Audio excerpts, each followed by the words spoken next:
ตัวจับดีๆตัวจับเฮ้ย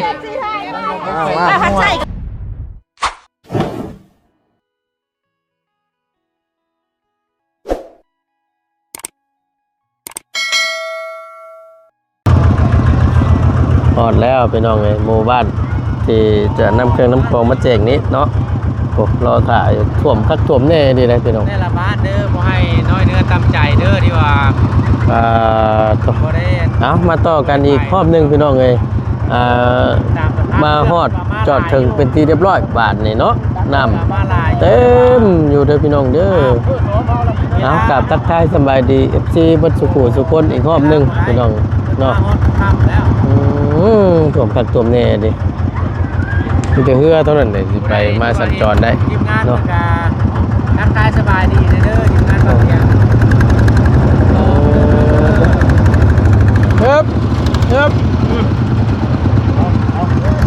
แรงเป็นที่บางอย่างต่อมาหอดสะพานแล้วร้านพี่น้องเนาะติดตามเพจเด้อเนาะสบายดีเด้อพี่น้องและทีมงานสบายดีเด้อสบายดีทุกคนสบายดีมาฮอดแล้วโอ้ตัว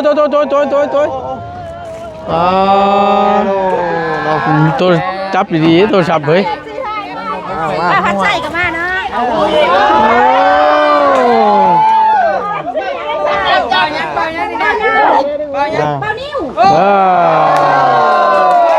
เจ้าได้ค่ะ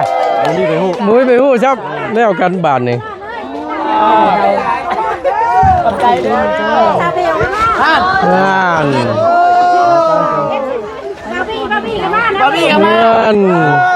งานทีมงานผู้สาวนี่มาเด้อทั้งได้เอาบาทนี่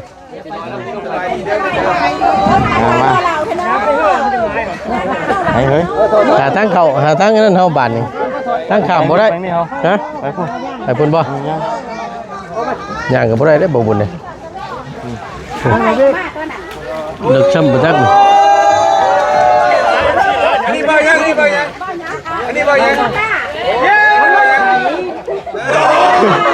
ิกได้เกลไม่เลิกบ่ก่อนต้องไปพุ่นเนาะต้นเอาท้ายไปเฮาดิคนมาจะได้พอก็เอามีรถให้คนลงก่อนเอาลงก่อนให้คนมาก่อนมันง่ายนี่มันมาคนลงมาก่อนคนย่างมันลงหน้านี่แล้วมันจะเลิกตื่นเด่น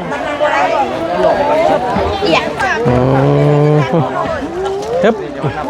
เขาได้บ่ดึงมาดูฮึบลายมือเลยแมน14-15 มื้อ15 มื้อแล้วบ่เนาะพฤกษ์ดีนี่นี่ได้เนาะตีนตามีบ่ได้เนาะครบเบิดแล้วบ่ย่านไงบ่ย่านเป็นปีเด้บ่มีเนาะโอ้ตกงานเบาเสียงกองเด้อพี่น้องข้างในนี่โน้สบายดีแม่สบายดีเด้อสบายดีโดยสบายดีสู้ๆเด้อแม่เด้อสู้ๆ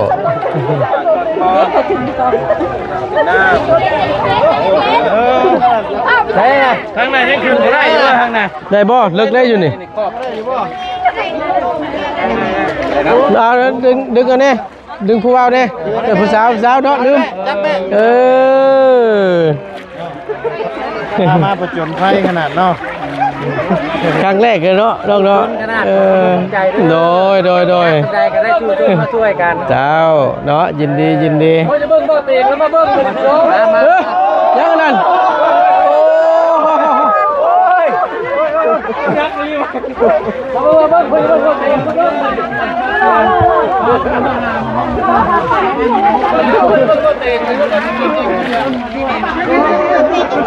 เอาลูกไม้เจ้า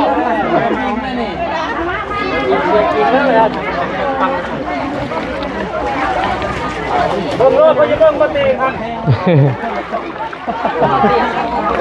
เสื้อขาวมันก็เตียงกันเด้อ ขอบคุณครับ เป็นเตียงไม้เด้อ เราก็ทราบมากเลยใส่เครื่องใส่คองพี่น้อง คือข้ามมาเลยเนาะ แล้วเรา กูตาย ทางนั้นเด้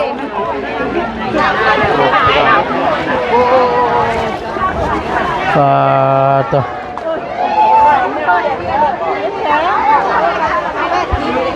พอเองเนาะแม่เนาะ15มื้อเนาะท่วมนึง ที่ไปได้ไหมเธอเดินโหนนั่นแหละลงโหนเวียดนาม ถือว่าในรอบรายปีพ่อที่ท่วมนักไปสิแต่ละปีก็ท่วมนี่บ่แม่ โดนมาโทษขอโทษมันปีนี้คือนักแห้งหว่ะ แต่ละปีท่วมอยู่แต่ว่าบ่นักซ้ำปีนี้เนาะ 7 ปีได้เนาะที่เยอะ7 ปีนี้เยอะ10 ปีแล้วจากโยปีขนาดปีนี้ขนาดแห้ง โดยถือว่าได้รอบหลายปีก็ว่าได้เนาะมีปีนี้มานักอีกพี่น้องเอ้ยท่วมแต่ท่วมว่าเนาะเอามาเอาเครื่องเอาคองกันแล้วแม่เอ้ยเนาะ จังใดก็สู้ๆเนาะตัวแค่นี้ดีนี่เบิ่งก่อนเด้อพี่น้องเด้อเอ๊บ ได้ผมเป็นยังไม่ไปได้ เพิ่นจัดแจงให้เบิ่งก่อนบาดนี่มืดแน่นึงภาพก็ได้เนาะ ว่านี่เป็นกำพอน แต่ยุดเป็นอะไรจริงแล้วเป็นข้าวเนาะตามอยู่เลยได้บ้างแล้วคงคนใหญ่เลย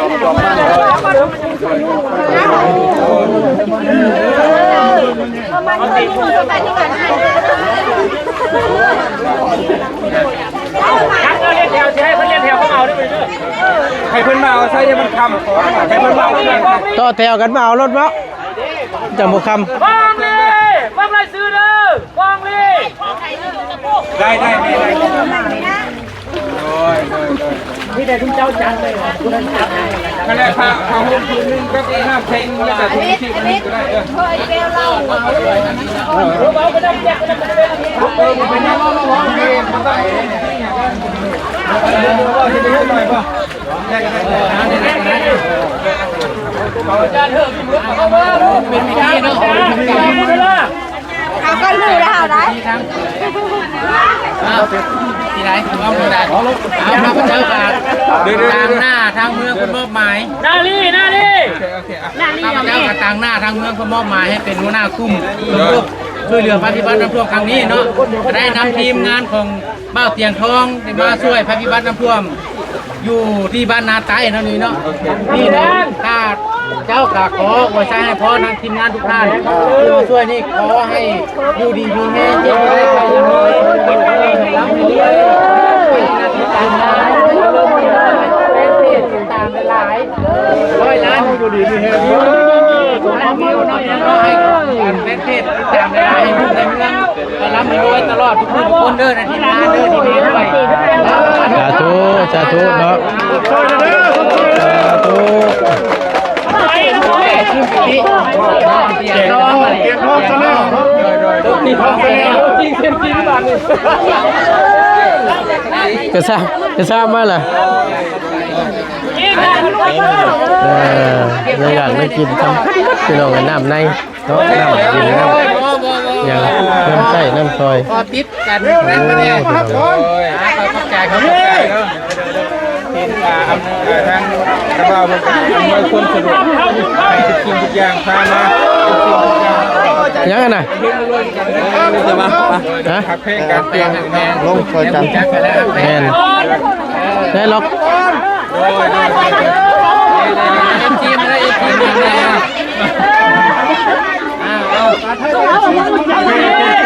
มอบหมายเลยได้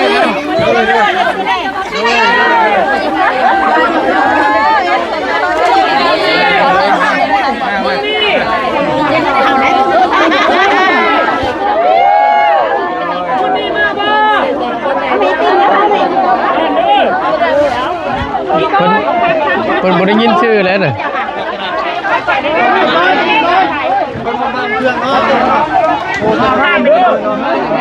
อย่างโอ้ย อันนี้แบ่งเต็มพี่น้องก็ได้กินไม่หยับ โอ้ยบาท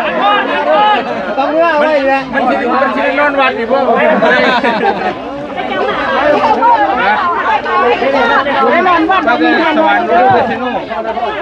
แม่นี่เลยแม่นี่จะนวดคำนะมากไปเลย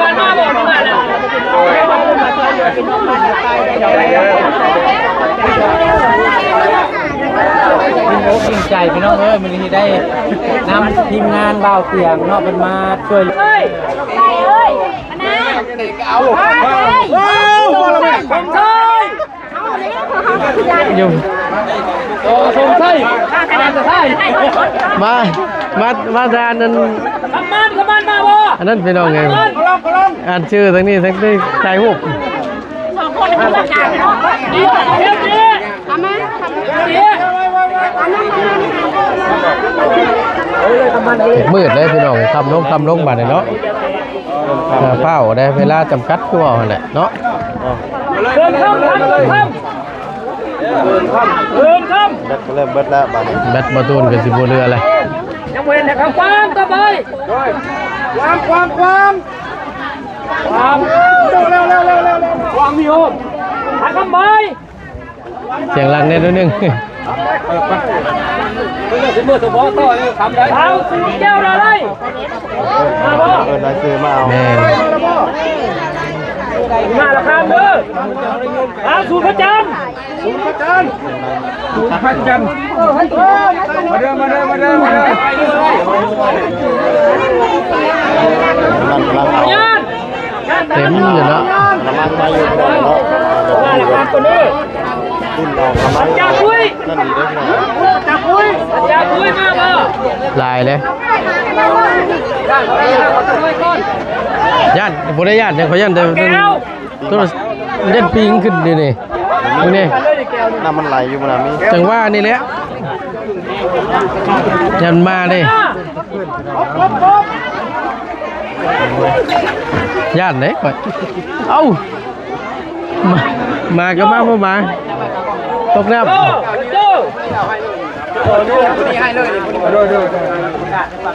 ทานเราครับคือถือว่าเสียงอึมบึ้ดเราครับกำลังมากสมกดใจเลยทิศนี่เลยกันเลยโอ้เงิน ก็กักเต้ วาสนา วัดลูกสาวจะมาวัดพี่เลย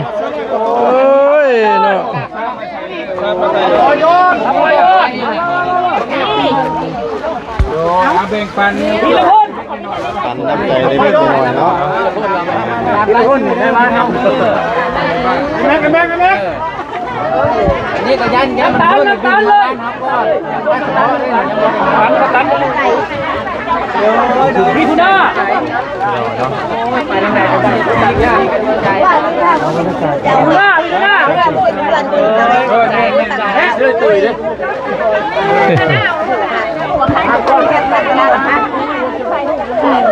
ใช่ชนะกันเลยใช่ชนะ ต้มตลอดที่ตามไปตามเราคอยมาไปมองให้เอาไปเที่ยว เบิ่งได้หุ่นเลยเวลาตรงนี้เลิกจะเล่นนี่เออ เป็นเลยค่ะพ่อเป็นคน ข้าวกะลิง พ่อกันบ้านแม่ตัวเองแม่อยู่บ้านเขียนนางเขียนโลหรือจะหาไม่ได้หนูเจ้ากัน กะลิงเอาไปเลยติ๊กจ้า ผู้ไม่ได้มีบ้าว่าครับอะไรเลือก คนมาหาคนอื่นเป็นรายชื่อนี่เนี่ย แม่นคือว่าได้แต่ละครอบครัวเนาะ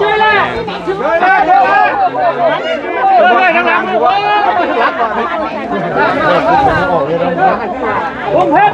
ครับผมพี่เบล อ้ายเนาะ เต็งครับ สีพระจันทร์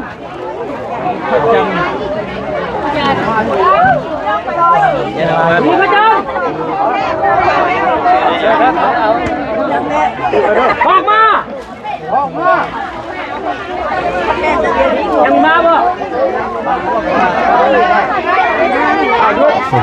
เป็นอีกหมู่บ้านหนึงนะ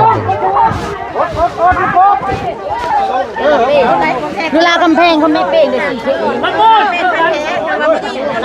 เลิกเลยโอ้ยตุ้ยนะยอดเลย ท้องเพี้ยน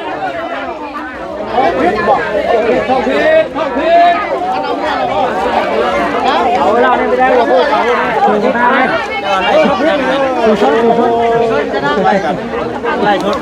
อาเอาเสียบุญฮักโอ้ไปมันอะไรซื้อไปยาวป่ะจังหวะนี่หัวละมือ ผู้พัน เตยมาเอานี่ไปซื้อนั้นไปเอานี่ เอาแมวบนสวรรค์แมวอ่ะมาไปซื้อไว้อยู่หัวอยู่ตัวนี้ก่อนนนจันนุ่มกันเลยฮันจัน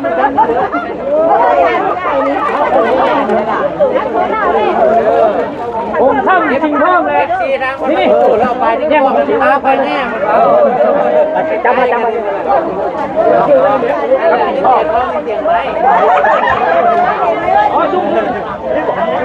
เป็นเดือนกันนะ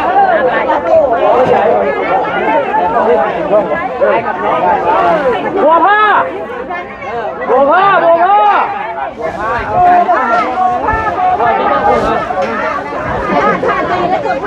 อ่านพงกันเอาให้บัวผ้าบ่เอาเลยแม่มันได้หมายเลยวะแม่จานลำแก้วต่อไปจานลำแก้วมาโอ้สาวซับสาวมาพี่รถรถทำ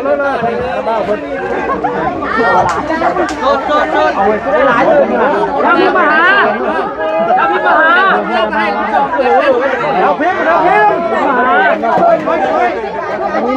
พิมหาขบุญกันกันเลยเอาไปเลย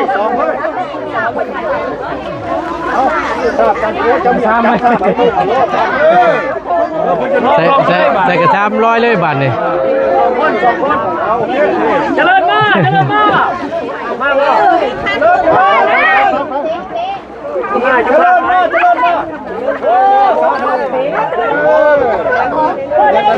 ทำเพี้ยเริ่มมืดแล้วบาทนี่พี่น้องทำมืดเปิดตาลงทุกทีเนาะตอนนี้5 โมงเกือบ6 โมงแหละเนาะเปล่าแจกพี่น้องแจกหมู่บ้านนี้แล้วก็จะได้ออกจากนี้แล้วก็ไปอีกเนาะหมู่บ้านอื่นถือว่าเขามาในก่อนเนาะมาในก่อนแจกหมู่บ้านนี้ออกไปพุ่นแล้วก็เป็นยังมันอยู่ หมู่บ้านนี้เป็นใดๆก็จังว่ากันอีกทีนึงพี่น้องเนาะที่ท่านจะบอกวันเวลาเพิ่นเดินไวแท้ๆพี่น้องเลย ขพรเลยขพรสมฤทธิ์ใส่สองกระตาเลยโอ้ยเป็นกล้องไม่ได้นะขพรเอาเลยนุ้ยแก้วเล็ก เป็นยากมันเป็นเนาะโอ้ยอันนี้มันหยุบลงได้แม่นบ่คือว่าเป็นเวลานี่ก็หล่นพอสมควรเนาะประมาณ2 ทิศปลายแม่นบ่แม่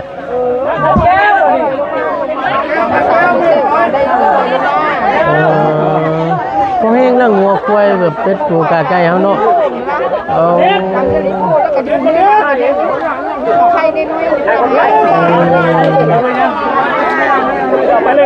แม่นี่ได้พี่น้องโอ้ยแต่ดูตน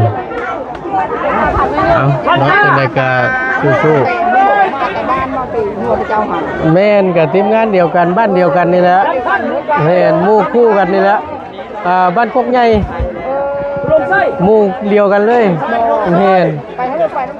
แม่นเป็นงานใหญ่จริงๆกะซอยกันแม่พอแล้วอย่างละก็ตั้งก้อยตั้งก้อยแยกย้ายกันรับหน้าที่เวียกงานไปมันนั่นแหละก็ได้เสีย แม่นแม่ก็ผู้ขึ้นเซฟปวดน้ำแน่อยู่บ้านน้ำแน่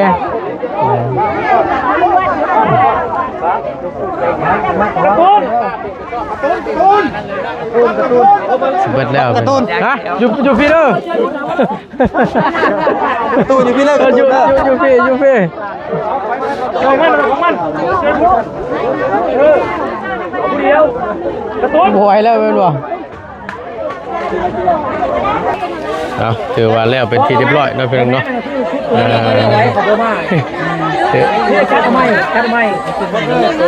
เลยดีครับเลยเอาไปเลยจะ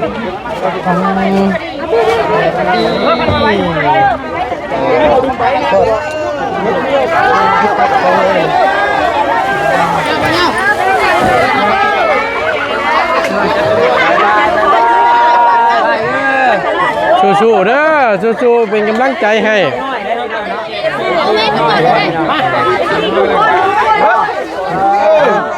ธรรมดาน้องน้อย โอ้ย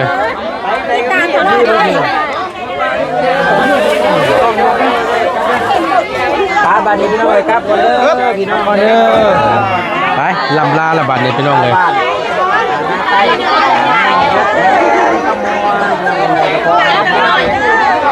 จังใดก็สู้ๆเด้อเป็นกำลังแห่งใจให้เนาะครับพี่น้อง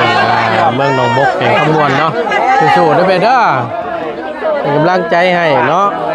เฮ็ดอะไรพี่น้องเอ้ยมุ้ยไปอยากให้มันเกิดเนาะแต่ว่ามันเป็นไฟธรรมชาติว่าซั่นซะเนาะอยู่ดีมีแฮงโชคมันร่ำรวยพี่น้องเอ้ยสำหรับคลิปนี้บ่ตุนลำลาแล้วเนาะขอบคุณ FC ทุกคนเป็นกำลังแห่งใจและติดตามชมคลิปโดยบ่ข้ามโฆษณาเนาะสิ่งที่สำคัญ